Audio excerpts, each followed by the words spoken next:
Rangi ya choo chako nayo inaweza kuonyesha ugonjwa au hali ya afya yako kwa ujumla.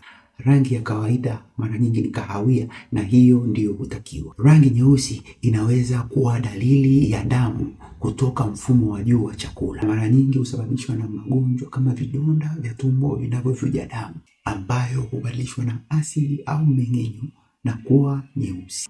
Rangi nyeusi pia huweza kusababishwa na baadhi ya dawa, lakini mara zote unapo choo chako kinakuwa cheusi, tafadhali usipuuzie dalili. Choo chekundu mara nyingi huonyesha damu inayotoka kwenye sehemu ya chini ya mfumo wa chakula, na mara nyingi usipuuze dalili. Rangi ya kijivu inaweza kuwa ishara ya tatizo la ini au nyongo, kwa kuwa pigmenti hii ya nyongo ndio huhusika na kukifanya choo cha kawaida kuwa na rangi ya kahawia. Kwa kawaida rangi ya kijani mara nyingi hutegemea na chakula ulichokula au mmeng'enyo wa haraka. Mara nyingine mwili wako hukuonya kupitia rangi ya choo chako.